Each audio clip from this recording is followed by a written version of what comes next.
అందరికీ వందనాలు చెప్తున్నాను. నా పేరు మోహిని. నేను సెవెంత్ డే అడ్వెంటిస్ట్ చర్చ్ నుంచి మాట్లాడుతున్నాను. బైబిల్ గ్రంథంలో నుంచి ఒక వచనము చెప్పాలని ఆశపడి అన్నాను. రోమాపత్రిక 8వ అధ్యాయము 28వ వచనము. దేవుణ్ణి ప్రేమించే వారికి అనగా ఆయన సంకల్పం చొప్పున పిలువబడే వారికి మేలు కలుగుటకై సమస్తము సమకూడి జరుగుచున్నవని వెరిగెదము. అయితే దేవుడు మాట్లాడుచున్నారు ఏమంటే, భక్తుడి ద్వారా దేవుణ్ణి ప్రేమించే వారికి అనగా సమస్తము సమకూడి జరుగు అని వెరుగుదమని మాట్లాడుచున్నారు భక్తుడు. అయితే మన పట్ల దేవుడు మనందరికీ ప్రేమిస్తున్నాడు, కానీ మనం ప్రేమిస్తున్నామా లేదా అనేది మనం తెలుసుకోవాలి.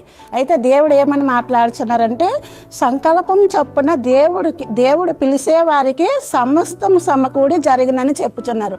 మనమైతే దేవుడిని మనము దేవుడిని ప్రేమించే వారికి సమస్తము సమకూడి. అయితే మా పట్ల సమస్తము జరిగినని చెప్తున్నారు. మా పట్ల ఎన్నో కష్టాలు వస్తున్నాయి. మరి అలాంటప్పుడు ఎందుకు జరగవు అనేసి అనేటప్పుడు అయితే ఒకటి మనం చూస్తున్నట్లయితే యోసేపు జీవితంలో ఎన్నో కష్టాలు వచ్చాయి వాళ్ళ గృహంలోన. అయితే బయటకు వచ్చేటప్పుడు బయట కూడా ఎన్నో కష్టాలు వచ్చాయి. అయినప్పటికీ దేవుడు మరి యోసేపుని ఎంతో జీవితంలో హెచ్చించి గణపరిచారు. అదేవిధంగా మనము కూడా మన జీవితంలో కష్టాలు వచ్చేటప్పటికి అవి మేలు కొరకాయని మనము ఉండాలి. మనము ఎప్పుడు చిన్నపిల్లల వల్లే మనం ఉండాలి. మన నాన్నగారి మన అమ్మగారిని పైకి చిన్నపిల్లలకి ఎగరేస్తారు.